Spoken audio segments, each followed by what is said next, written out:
الله الرحمن الرحيم. سوشي مش محشي، سوشي. تحفه. احلى محشي ده ولا ايه؟ بسم الله الرحمن الرحيم. تعرفوا بس الخضار قد ايه؟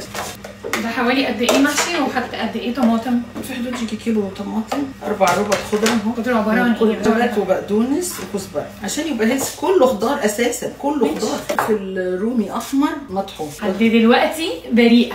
ودي البصل بريئه. ودي الثوم، دي قطعه ثوم اهي. الثوم المهروس اللي انا عاملاه زي الفل اهو. بقول لكم على الطريقه بتاعتي. حاسه ان احنا هنقلب بصفحه تدبير منزلي. انا هفتح لكم صفحه. المهم ان ماما راضيه ومبسوطه. ادي كميه الخضار قد ايه. خليكم شاهدين على حبايبكم. شايفين بقى حبه الرز اهو، شايفين حبه صغيره. 4 كوبايات، 4 كوبايات يا نور. احنا بنعملهم بشعريه في اليوم يعني. اوكي عادي خلاص. كله خضار صراحه. ثاني بس اوريهم. كل ده خضار. كمون، فلفل، مرق خضار، نعناع، 7 بهارات، ملح. بحب انا احط سمنه عشان ورق العنب. فهو بس دي التوابل.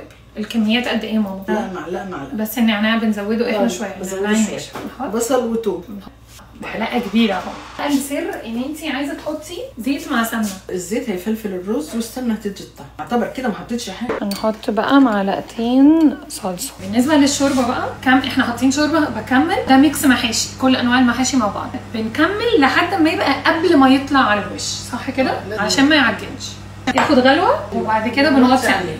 انا بقى اول ما ماما تقول لي اقفلي على المحشي اروح معليه سنه يتلسع لسعه وبعدين اروح قافله عليه. يا جماعه ماما قالت لي اقفل على المحشي، فانا جايه اقفل على المحشي. اوكي